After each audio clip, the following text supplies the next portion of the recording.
Welcome to True Ballers Podcast. We are back with Harrison Abens and the one and only Christopher D'Andrea. Always got that vodka seltzer on deck handy. What do you go with? What type of vodka you going with tonight? Tito's. Always Tito's. American made, man. For American dog. made. What is it what is the slogan for dog people? I'm not sure. Well, I am a dog person too, so that actually does fit. I'm in. It's like vodka. It's like vodka for dog people or something like that. Well, cheers to you, Tito's, and glad that you were considering us to possibly be someone that you'd sponsor, Tito's. Thank you. Yeah. Very much appreciated. Not our sponsor yet, but we're working on it. So a lot of stuff going on. We had a big All-Star break. We had a nice few days off. No basketball. We got to pick up some of the college stuff that's going on. Ooh, March Madness. March Madness is on its way. Watch out for the Fighting Illini. That's my team. Brackets just dropped. The Illini. What seed did they end up? I think they're a number one seed. Are they a one seed? No, they might be the number one seed. They might be a number one seed because they just won the whole tournament. And they got some bowlers. They got a couple of Long Island boys that play for Lutheran. They got the point guard. And then they got a couple kids from the city. So tough team, right? And they have the superhero with the black mask. Oh, I know who you're talking about. Yeah, Static Shock. Yeah. I don't know any of their names, but I know the guy with the black mask. And yeah, Illini. I was watching them last night. They definitely have some ballers for sure. Oh yeah, bro. They just beat Ohio State today. I'm pumped. This is a great time of year. We got March Madness. We got the trade deadline coming up. We're going to talk about that. We're going to talk about that on this episode right now. We had some interesting transactions already come through. And yeah, let's get to it. So let's talk quickly. We don't have to spend too much time on it because I think it's been talked about, just pounded in the media, is Blake Griffin going to the Nets. And I'll just start by saying, I'll give you my opinion first. For a change, I think that this means absolutely nothing. I think it literally doesn't matter at all. It doesn't do anything for the Nets. I think the Nets, while they need a big guy, that's probably their last piece, and I don't think they filled the need that they had with this acquisition of Blake Griffin. I think Chris, you said this about Derrick Rose, and I think it's way more true for Blake Griffin than Derrick Rose, but he's there. People are overreacting because of his name. Like, his name is Blake Griffin, and I think that's why people think that this is going to be a good addition. I heard something interesting, kind of similar to DJ, where these guys are like boys with Blake Griffin, Kyrie, KD, and the like, and they wanted him on the team. But I don't actually think that he's a good addition. He's a good fit on pretty much most NBA teams these days. He relied a lot on his physical abilities, his jumping abilities, jumping out the gym back in Lob City. And now, what is he not? Is he still not dunked since 2019? Is that the stat? So, yeah, I don't know. For me, I don't really see it. I don't understand it. I don't see how it helps them. But, they don't even have KD, and they're currently by far the best team in the East. Not going to deny that. I probably, I think a month ago I would have said the Sixers. But now that Joel's out and clearly can't stay healthy, the Nets are right there. So, it might not even matter, but I just don't understand the transaction here. So I think it's a great pickup for the Nets. Honestly, they're a little thin when it comes to their big men. They have DeAndre Jordan. I think that's just about as reliable as they get. And that's saying something just because DeAndre Jordan is towards the end of his career, obviously now. I think this is just something that's going to shore up, bigs down low and stuff. And I think they still might go out and try to get another big out there. I mean, there's other bigs out there that could possibly help them and have more of an input if you put them in the lineup. But Blake Griffin isn't a bad pickup.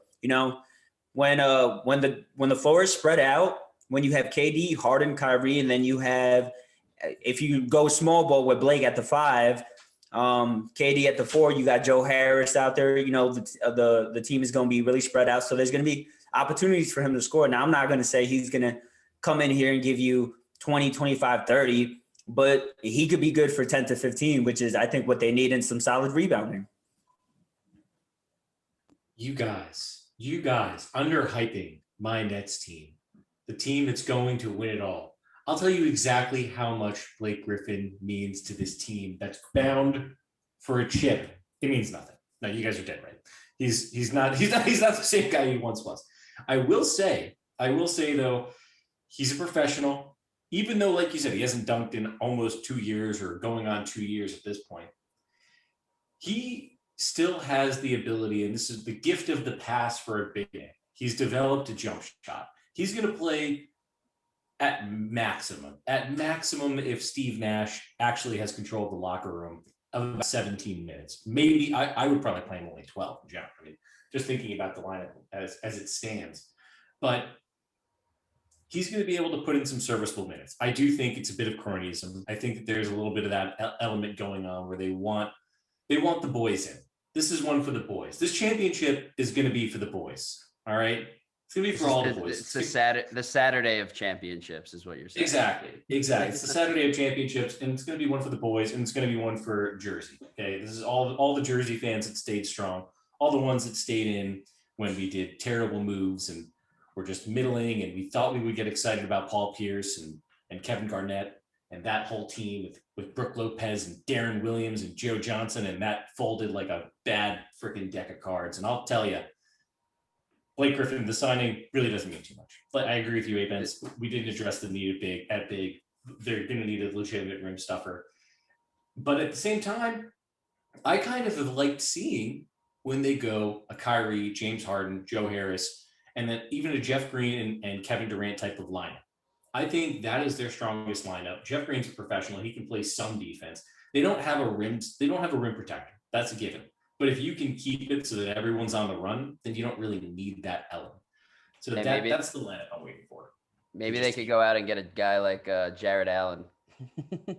Oh man, dude. Honestly, if for some reason the Cavs like took DeAndre Jordan instead of my Jared Allen, who I was banging the table for, it would be over. The next 2-3 years done. I've also seen that Holmes from the Kings is in the news when it comes to the Nets, so they might make a run at him. I would love him. I just think when it comes down to playoff time, I think this is why we don't talk about the Warriors like we used to.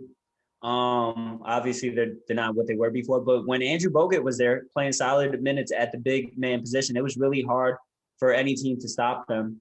And I just think if they can get someone like that, not DeAndre Jordan. Because at the end of the day, DeAndre Jordan is not who he was.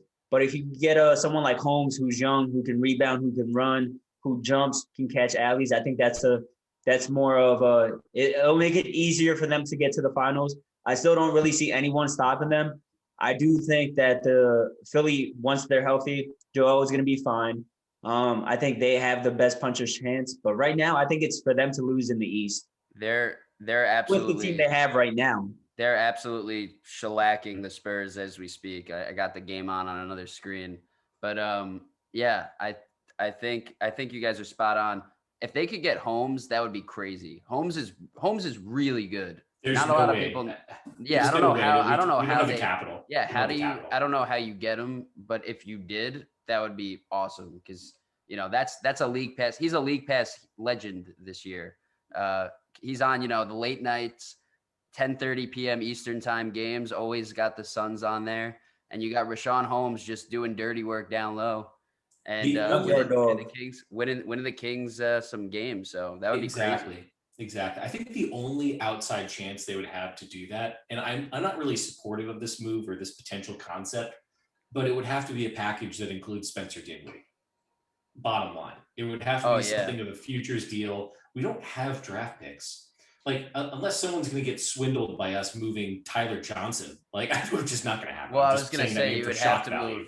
You'd probably have to move Dinwiddie or someone.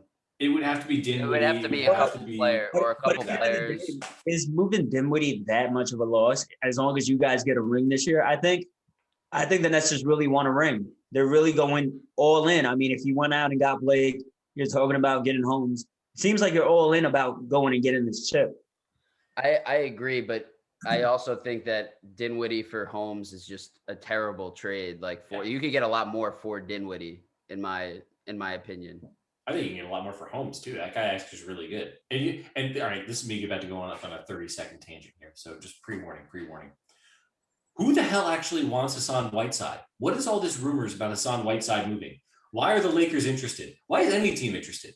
He shouldn't be in the NBA. I'll say it. When he shows up at my house with like his gaming t-shirt on and some kind of like weird headphones that's off-brand around his neck and be like, I heard what you said about me. I'm going to be like, I don't care. You're terrible. Slam the door on his face. Done. I'm out on him. Done with Hassan. All right. I feel you on That's that. a hot take right there. I see where I've you're never coming been a from. Hassan Whiteside fan myself, Chris. I didn't even know he was in the league. I don't think I've seen the dude in a Kings jersey this year yet. So I don't know. You got to tell me. He only plays when Rashawn Holmes is injured. That's it. Yeah. The last time I saw him, he was in the bubble, just doing one of his. Like, I don't know. He's just a weird dude to me. All right, let's talk about let's pick up another topic here. So I think the Denver Nuggets have been one of those teams where it's like they need one more guy. They've been talking a lot about moving Gary Harris. They haven't been, but I've been hearing a lot in the interwebs about them moving Gary Harris. Where do you think Gary Harris fits, and what do you think they need to replace him with? And what have you guys picked up on? That's a tough one. I think they're a little dysfunctional right now, the Nuggets. I heard of Gary Harris's name. I've even heard of MPJ possibly being offloaded to get somebody else. The Nuggets right now, I think they need a third bona fide scorer, go-getter, whatever you want to call it. They have a lot of talent on that team, and I believe they also have draft picks. So I think they can definitely make a splash during the trade deadline. Gary Harris, I feel like he came into the league. He was solid. He is still a solid defender. The three was always there with him. He developed a nice little drive game, but he's kind of been quiet. I haven't really been hearing about him that much this year. And I just think he has underperformed. I don't think he's at where the Nuggets would have thought he'd be at this far into his career with the Nuggets. So it's tough. I don't know who they can go out and get. I mean, there's a lot of players out there right now. There's a lot of guard play, a lot of go-getters out there that you could possibly go after. But, I mean, we've talked about Zach LaVine and Bradley Beal all season, but the Wizards are doing well now. So I don't know if they're trying to offload Bradley Beal. Zach LaVine, he's heavy with the ball in his hands, but he could also be a scorer. So that's a tough one. $84 million, Gary Harris's contract. It's a lot for a guy like Gary Harris. Yeah, and I don't know who's going to take that. Chris, any thoughts on that? I think it's funny when you think about Gary Harris because I feel like the Denver Nuggets assumed that he could be the CJ to what Jamal Murray is. I feel like they expected that their tandem to grow into something. And I'm going to say not even close. No. I'm going to say a B- version of what the Dame and CJ McCollum show is. A B- version. Nothing crazy, but just a B- version. He excelled at Michigan State. He was a baller. No, great player, all above, but at this in college. But one thing I will say is for Gary Harris, there's a lot of guys like him out there. There's a lot of guys out there. So he's overvalued in terms of his contract. Obviously, he has taken the right steps. But I do think there's an issue that exists between Malone and Michael Porter Jr. Because I think offensively, Michael Porter Jr. is capable of being that third guy. And I don't know what the friction is, but just hearing rumors, hearing things in the media, and then just seeing how like the minutes dispersion and how everything kind of works out on the court, I think there's an issue there. And I can tell you what it is. I can tell you what it is. What do you guys call it? The eye test? I saw it last year in the bubble. He's selfish. At the end of the day, MPJ, from what I've seen and how I've seen him play, he's a selfish player. And I think last year in the bubble, no, I'm not even kidding, bro. Last year in the bubble, I saw it a lot. There's a lot of passes. Actually, see, the way a team works, the way a team is successful. 20, what is he, 20? I just want to put 20 years with old. A green light in the bubble in the playoffs. He's 20. I'm saying give give him a little bit of time. Yeah, little bit of time to and exactly. some And so, I and I actually think agree with Avens. I'm on Avens' side on this. I think exactly, that dude's walking around thinking he's got a freaking anaconda. Exactly. So I saw it last year in the bubble. I won't lie, he was killing right before the playoffs started in the bubble. Everybody's hyping him up. And hey, listen, good for him. But come playoff time, it was a lot of times I saw where he didn't make that extra pass. He shot it. I saw his teammates put their heads down and kind of just run back. There was a lot of friction that was developing that others probably didn't see. But I'm very analytical when I watch the game. I like to see how players react when another one's doing well, and that's how you know if a team's successful or not. And I think that's why the Lakers were so successful because Rajon Rondo, what's his name, Contavious Caldwell Pope, who wasn't balling for the longest, but come playoff time, hey, he's still getting the ball. He's still doing all the little things. And I don't think MPJ was doing the little things in the bubble. He was just trying to score a lot. And I think, for what the Nuggets are trying to build out there, it's not what they want. I saw Jamal Murray and MPJ like grill each other a couple of times. Like they were like, "Yo, what are you doing? What are you doing?" Exactly. And he's a young buck, And he wants to shine. He wants to shine. They trade MPJ, and that fan base, first of all, will flip a fuck. They will flip a shit because MPJ is 20 years old. Yeah, you could ask me a question. Go ahead. I feel like going into this season, people expected the Denver Nuggets to be what the Utah Jazz currently are. Exactly. And what Avens is kind of referring to in terms of the selfishness that kind of can exist within a player, even a 20-year-old Michael Porter Jr. And I think he's a great talent, a great player. I think he should be the third option. But I think if you look at the Utah Jazz, there's great coaching and the players know their lane. They know their role, they do their job, and they do the little things. Yep. And that's the reference point I'm making. So in that context, do you see where we're coming from? Oh, I totally see where you're coming from, but I think that's a different conversation than MPJ's individual flaws. I think that's a team, that's an organizational issue, not necessarily MPJ issue. I think we've seen Jamal Murray also not play up to nearly as much high expectations as we had of him. He's not playing up to that. And so I don't think you could put all of the blame on the 20-year-old guy that, is still, bro, like Anthony Davis grew like 7 feet when he was 20 or something, whatever. Like he grew from like 6'1" to 7 feet. This guy could have a growth spurt. This guy's still not done growing mentally or physically yet. I don't know. I just feel like it's way too early to call him selfish and say that he's not, and he might be right now. I agree with you right now, but it's not. I think it's too early to give up on him and trade him away. Reference check. I'm saying he's Russell Westbrook. Yo, hey, listen, I'm just talking to my IT guys in the back. He's 22, turning 23 in a couple months. All right, whatever. 20. I'm not calling him Russell Westbrook. I'm not saying that he's going to be a selfish player for his entire career. But it's development. I will agree with you, Harry, on that. He will develop, but for the team that is there right now, you have to adjust to the team that surrounds you. And they already had a pretty solid team without you. If anything, there's something you could do to help. Be that lockup defender. Offensively, we know he's got game. But I think Mike Malone, he's a city guy. He's from Queens, New York.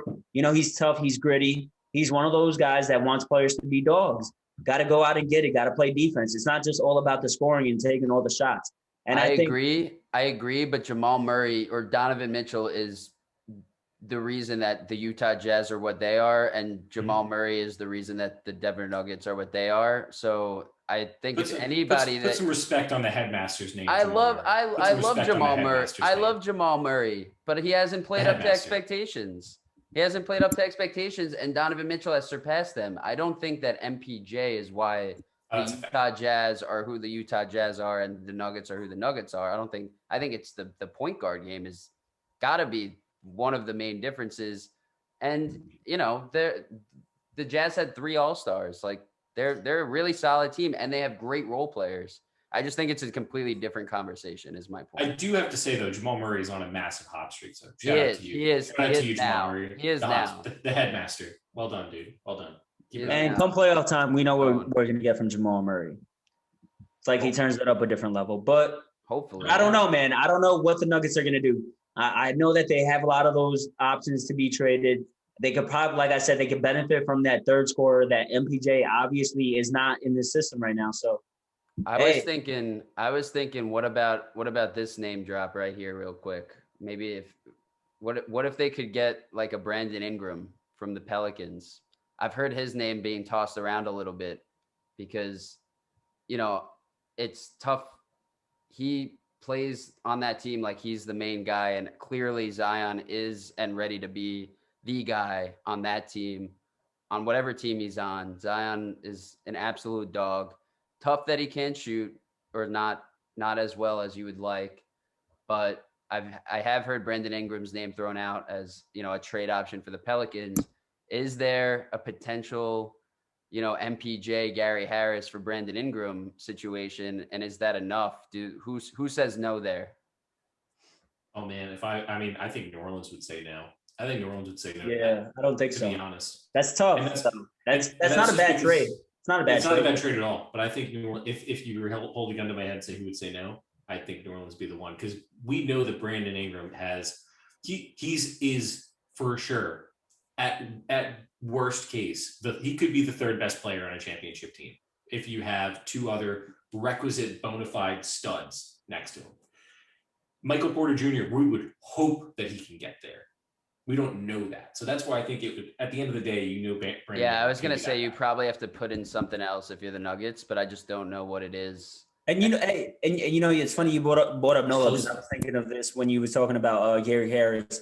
I think he's like a Josh Hart, and I think Josh Hart's more valuable. Honestly, they play defense. They're the 3-and-D guys, but Josh Hart's got a lot of upside just because he's very court savvy, and he's just a tough player out there. The little things, guys. The little things. I gotta say, Harry, Abens and I are opening up, just locked in with each other here. So, just locked in with each other. I gotta play devil's advocate. Listen, I hear that. But Joe, you know what I've been hearing? The Boston Celtics want to make a move, a big move. And it was first reported on Let's Talk, where the discussion got personal. I have sources telling me that the Boston Celtics, you know, Danny Ainge is over there at TD Garden in his office right now, making calls, making moves. What I'm hearing is that they're trying to get a solid forward to go along with Jaylen Brown, Jason Tatum. So two names that have come up. First one, like I said, he's got a ring already.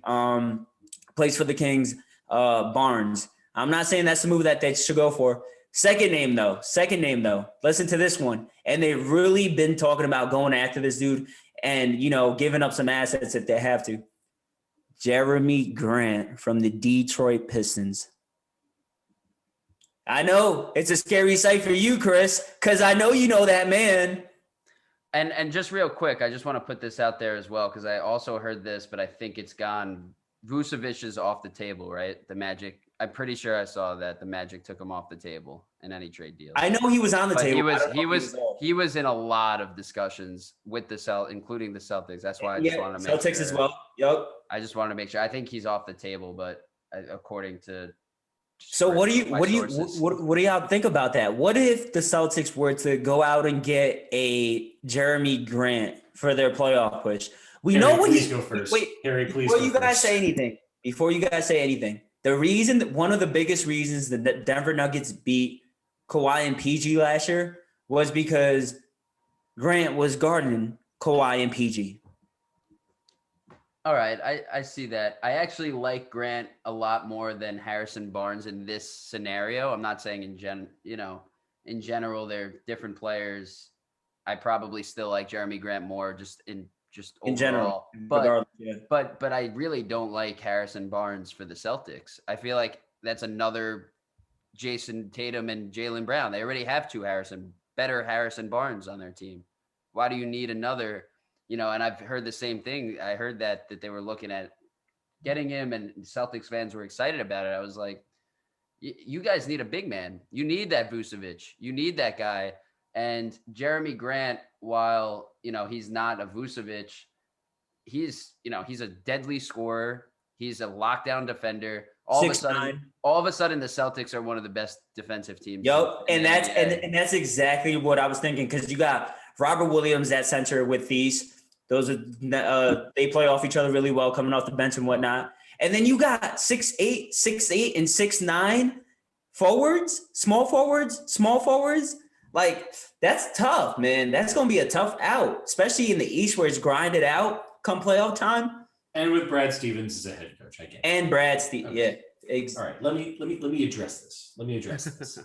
Because I'm going to just read some tea leaves. I have no inside scoop. I have no inside knowledge.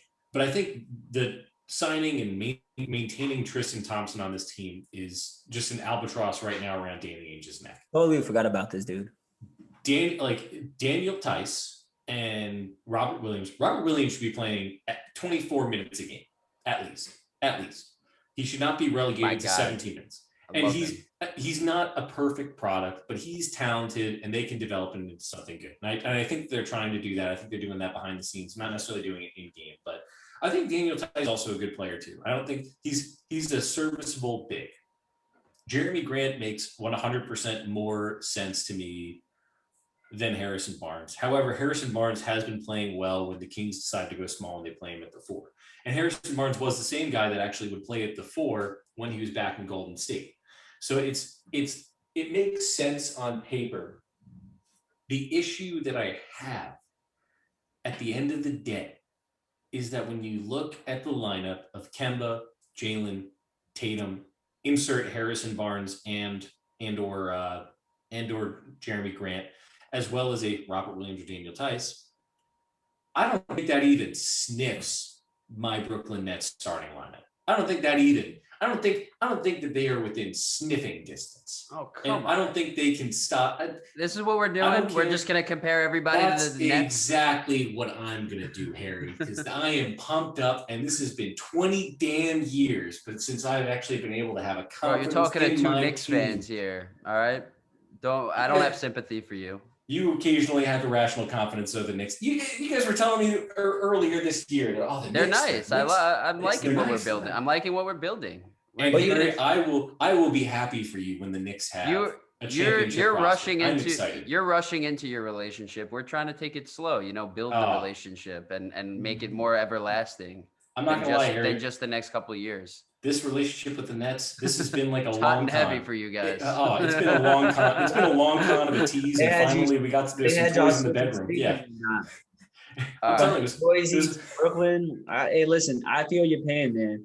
But I'm just saying, look out for the Celtics if they make that move, because at the end of the day, when it comes to playoffs, you got to hit your shots and you got to play defense. And if you have a pretty solid defense with some solid scorers down there, it's not going to be an easy road. I 100% agree. All right, I'll be to be back to realistic, to take off my Nets shaded glasses. It would be a good move for the Celtics. It would make them, as you referred to, a tough out. I think it would make them more dangerous to Philly than it would to the Brooklyn or to a contender out from the West. Actually, it probably would make them compared to the contenders out in the West, like you said, Anthony Davis not healthy. The Clippers have some flaws. Utah obviously is really great, but they have some flaws in terms of just top end superstar talent. It would be a good move, and I think it would solidify their chances as being a team to watch for in the next year, 2 years, 3 years. And I think they're low-key getting very, very tired of waiting for Brad Stevens to take the next step of this team. So I could see that being it. They're missing, they're really missing Gordon Hayward this year. Which is something I don't think they would have thought last year. He didn't play nearly as well as he was expected to. Obviously had that horrific injury to start his Celtics career.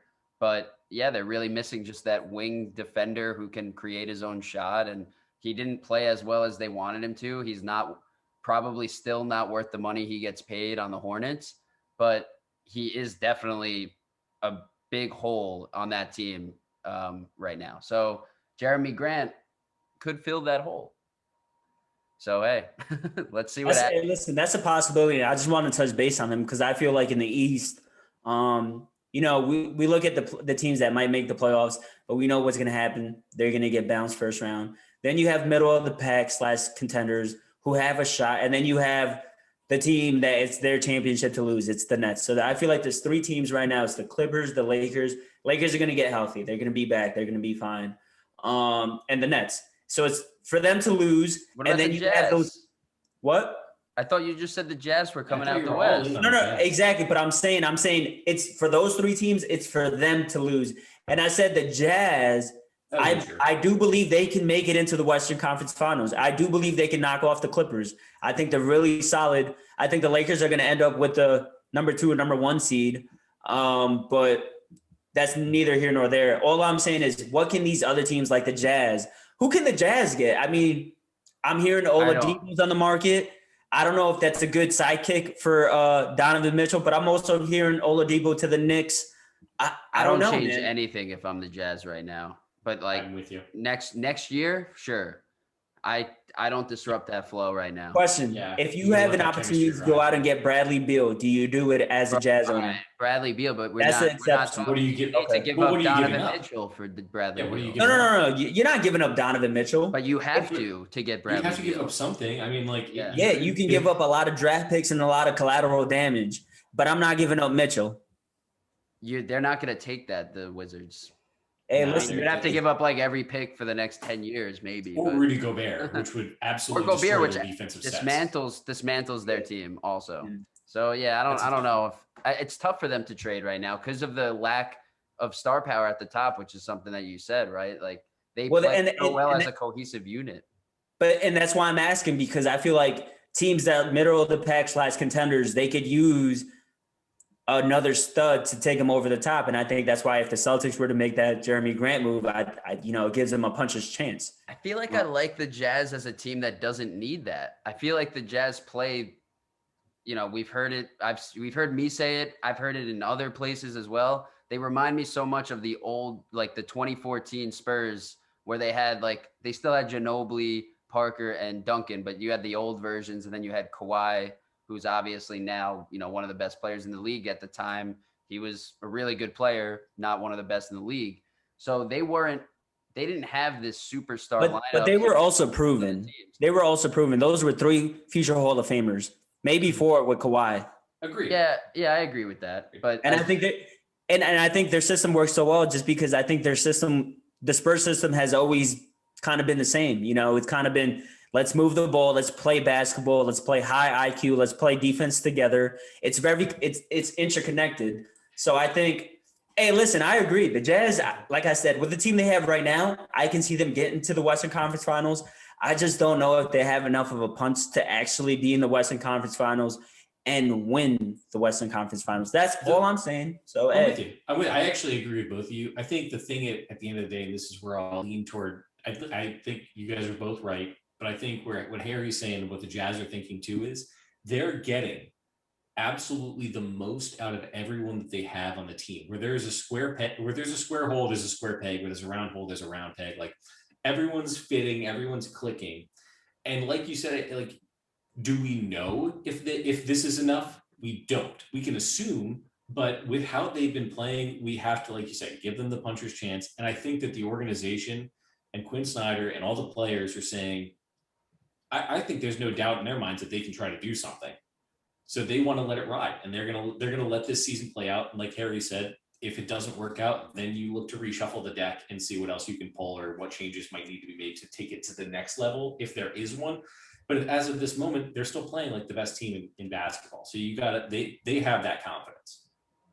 Another team real quick, and then we'll move on. But another team they actually remind me of is the Mavs, the championship Mavs, because I just feel like they're a team that they were also playing really well, like during the season, during the playoffs, and just never. They had Dirk, but that was it. They didn't have all the stars that the Miami had or any of these other teams back in the Lakers back in the day. So yeah, I don't know. I guess I just think that they have a great coach, great coach, great ownership, which is important. They have a team that believes in what they're doing, and they just have a cohesive unit that's going to be fired up during the playoffs, especially when you consider the fact that people are going to think that they're underdogs from probably starting the Western Conference Finals on.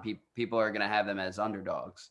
Even though I'll be at the casino, place some bets on them. Even though they're the best team in the league, I have a thought. They're gonna have that underdog, mentality.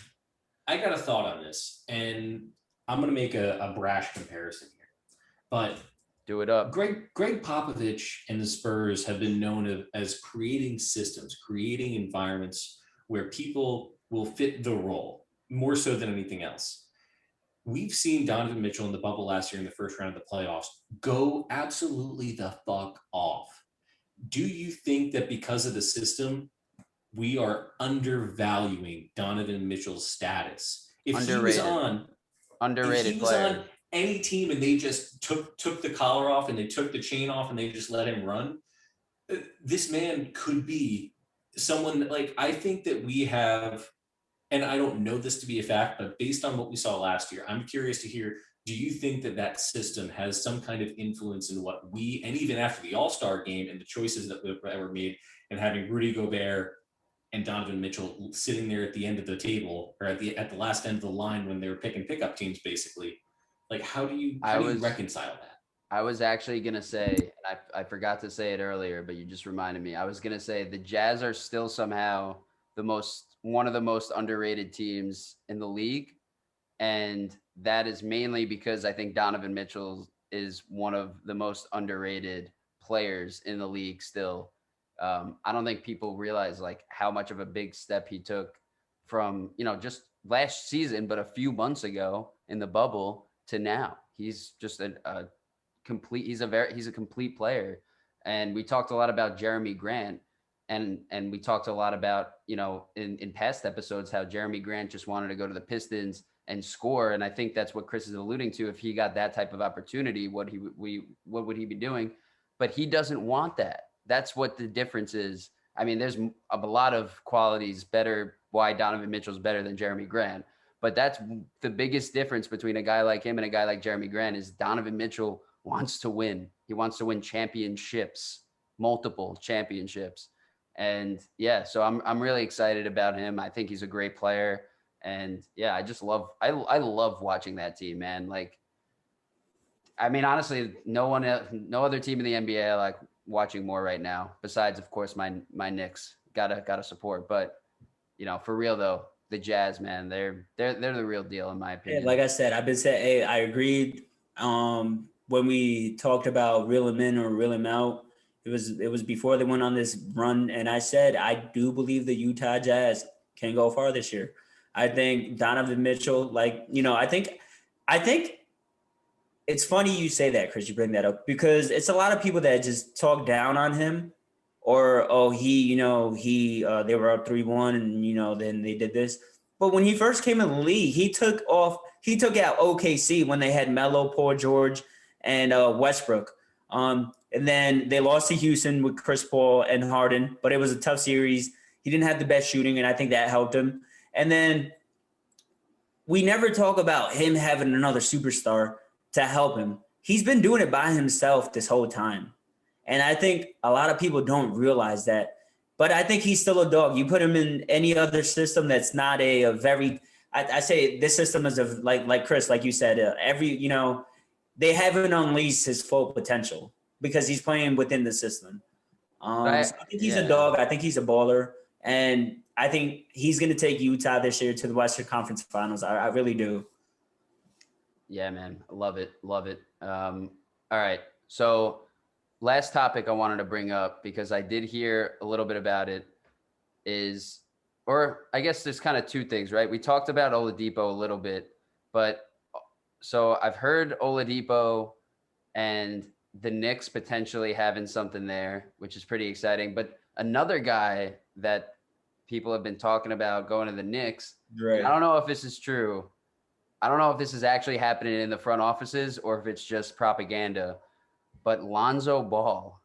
Apparently there are talks that Lonzo Ball wants out of Charlotte, and his dad has said he wants his son to be in New York. LaMelo or Lonzo? Sorry, LaMelo, excuse me. LaMelo Ball. LaMelo? Yeah. Charlotte? LaMelo? Yep. Charlotte LaMelo. Now this is breaking news. This is breaking news. And because I know Lonzo was on the market. I didn't know LaMelo Ball was on the market to the Knicks. So they would have to give up. Quickly, right? Or like quickly and RJ. They would have to give up a lot. They So better my not. question is, okay, that's I would do it in a I'm with heartbeat. you. I'm with you. I I'm would with do it in you. a heartbeat if I was you guys. Dude, No. what? I would give up quickly and RJ for LaMelo right now, right this moment. Oh, just quickly and RJ. I don't think if it was quickly and RJ, and I don't even think if we it would was be able to do that. even if it was the next 2 first-round picks let you guys have, I would do it right now. I would do it right now. Something along those lines. I would do it in a heartbeat. Listen, I think that's a bad man. No, we're not doing that. The Knicks aren't going to do that because we're actually doing it right this year. We're actually finally starting to build from the bottom up. Let's not give up the young talent that we have growing. If players want to come and play, come and play. But we're not going to give up young talent. But look at the instance. This is LaMelo Ball's first season, and the fact that this is even out there, that his dad is influencing him to do something like this. You saw what happened with Lonzo when they had the whole BBB and they had the guy that was supposed to be holding down the money and they lost over $1 million in revenue or something like that. Yep. And that's why Lonzo kind of strayed away from him. So if I could say anything to LaMelo right now is focus on your game. You're playing in Charlotte right now. You're not going to get traded. I'm sorry. Yeah, they're not going to trade him. They're not going to do it no matter what he says. Yeah. He's too young. It's not about to happen. Untradeable. But this just goes to show LeVar Ball, he can't keep his mouth shut. And that's the problem with LeVar Ball, because he lost a lot of money for Lonzo, and it also he became an antagonist. Like, it was kind of annoying after a while. Like, let your son play in the NBA. He's in the NBA. He made it to the NBA. We know you helped him, but let your son play. Let him develop as a man. Let him develop as the player. And I just think he does a little too much. So 100% with LeVar, 100%. But at the same time, like, if you look at LaMelo, that guy already is someone like he is 2 rungs above what RJ Barrett is already at this moment in time. That guy, the kid is special. He's the best player that came out of this draft already. I'll say it again. We had a whole debate on it in a previous podcast, so please check out our Rookie of the Year stuff too, because that was great. Great debate about him and Tyrese Halliburton early in the season. I believe that LaMelo's on Harry G's fantasy team also, so he might have started to pick up more. No, he's not. He's not? All right, whatever. Either way, he should be. I have Tyrese, and I love. He should be. I'll take him. But no, it's just you look at what LaMelo can do. I would take that deal in a heartbeat. But going back to like Harry, how do you actually view that yourself? Like the idea of LaMelo saying that or LeVar saying LaMelo's available. That's what I'm saying. I don't know if it's just propaganda. Like, I don't even know if, like, at this point, I don't even know if LeVar said it or someone just said LeVar said it because it sounds so believable. It sounds like something like he definitely would say about one of his sons. So yeah, I don't know, but I don't know how Charlotte trades LaMelo Ball. It doesn't make sense. And I don't know how the Knicks trade for LaMelo Ball without blowing up their entire team. So it doesn't make any sense. All I know LeVar can literally like fuck off, like, honest, for lack of a better term. Yeah, but all I know is you guys. LeVar's undefeated. LeVar's never lost. Never lost. Not my sons. And then, so Oladipo, though, a little more of a possibility there. What do we think about that? Is there any trade possibility with the Knicks? I think, they probably got to give up, Randall plus. What? Yo, you guys are undervaluing our Knicks players right now. I'm kind of getting tired of it. I'm just saying what we would have to give up. I'm not saying what I think about it. Can't we just take his contract on? Can't it just be because I believe, who did they get when he went to Indiana? Because he's got a contract that we got to deal with. We're not going to give up Randall for Oladipo. I'm sorry. Oladipo, he's very inconsistent to me right now. And he's been injury prone. But we would have to. We would have to give up something like that. That's what I'm saying. We're not going to listen. Don't yell at me. I'm telling you what we would have to do. I'm telling you, and I'm telling you right now that the Knicks are not going to give up Randall for Oladipo, who we don't know if he's 100% healthy right now. And he's coming off a big injury. And the way he plays, he's a very explosive player. So I think, the injury, it may happen again. I don't wish injury on anyone, but hey, that's a risk that you're going to get with Oladipo. So I don't want that. I'm going to surprise Harry and Aben's here to the crowd. So Oladipo and I, we have a couple mutual connections, actually. So when I was a young buck, I was in Indiana. He was in Indiana. This was when he was playing down there. And what I'll say is, he has a tremendous voice, fantastic voice. If you want to hear someone sing, fantastic. I heard him sing, and he can dance beautiful, too. beautiful. He can Of dance course too. he can. Dude's an athlete. He had one of me sitting up in the top row of the stands. He had one of the sickest almost dunks that ever happened. The man is a freak. But I do have to say, at this point in his career, the injury prone thing does scare me. But I do think I don't think the juice is worth the squeeze. I agree with Abens on this. I think having Julius Randle right now, who's someone that Tibbs can play 48 minutes or 49 minutes if he so chose in an overtime game, like that's fine. I think Oladipo would be a bad fit for the style that Tibbs wants to play. If you told me and you were guaranteeing that Oladipo is going to be 100% healthy or miss only like 2 or 3 or 4 games or whatnot a season, even 8 games, I'll say that much too, then I think it would make total sense just in terms of the talent and the upside. But I agree with Abens. I don't think he's reliable. I see him get injured all the time. And it's just it's always the same type of injuries from him trying to do some explosive move. And listen, he is a freak athlete, but he's getting older in age. He can shoot too. He can shoot. He can fill the bucket. But and he could be a dynamic defender if he was healthy. I'm with you. I'm with you guys. Look how much, but I will say this.